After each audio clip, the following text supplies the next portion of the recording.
On July 1, 1976, a 23-year-old university student named Anneliese Michel died in her childhood home.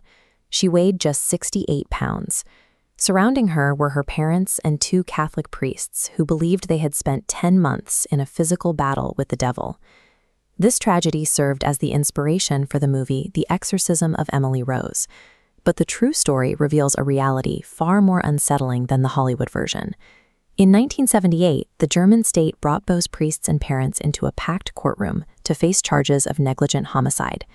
The trial forced a legal determination on an impossible question. Was Anneliese the victim of supernatural forces or of gross, unchecked medical failure? Determining who is responsible for her death requires tracing her life backward to find the exact moment where science was abandoned for faith. Anneliese was raised in Klingenberg am Main, a traditional Bavarian town.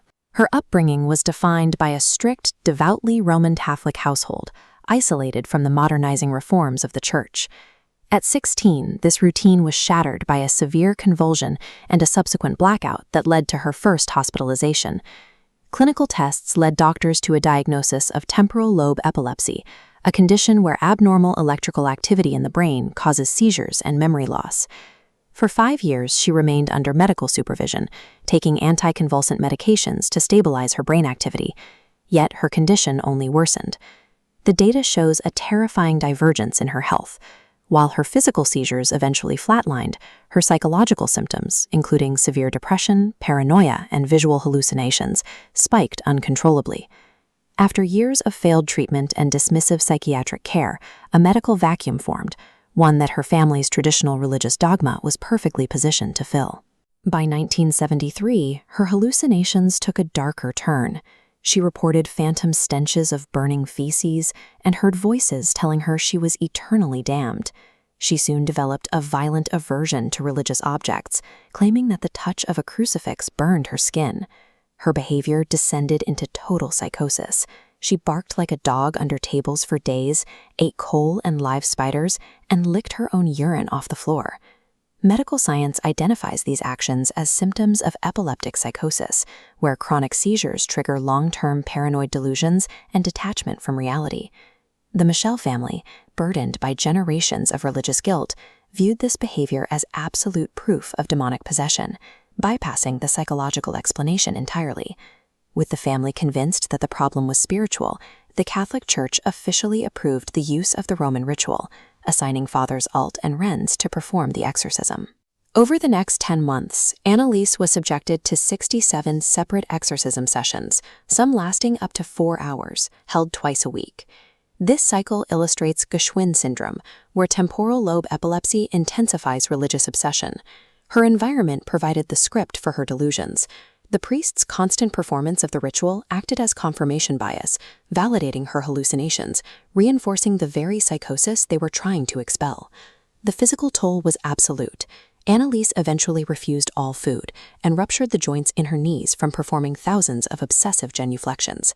The exorcism rituals effectively trapped her in a shared delusion, replacing life-saving hospital care with a fatal mandate for spiritual martyrdom. At the 1978 trial, the defense argued that the exorcisms were a protected religious exercise and that the entities within Anneliese were physically real. In court, they played audio tapes where Anneliese spoke in multiple guttural voices, claiming to be Judas and Hitler. To the defense, this was proof of the devil. To the prosecution, it was proof of an untreated breakdown. The state autopsy report provided a direct contrast to the defense's supernatural claims. The forensic evidence was clear. Anneliese's internal organs were healthy and free of disease. She died strictly as a result of prolonged starvation and dehydration. The autopsy proved that her death was entirely preventable if the priests or parents had simply sought medical intervention. The court delivered a verdict of guilty. The priests and parents were convicted of negligent homicide for their failure to provide medical care. They received suspended sentences and probation, with the court ruling that the parents' grief over their daughter's death constituted sufficient punishment. The trial records reveal a vulnerable, profoundly sick human being hidden beneath the layers of cinematic horror mythology. This case highlights the lethal intersection of untreated mental illness and a rigid belief system that prioritized martyrdom over medicine. Anneliese Michel died because her caregivers chose to uphold a theological narrative rather than address an obvious, life-threatening medical emergency.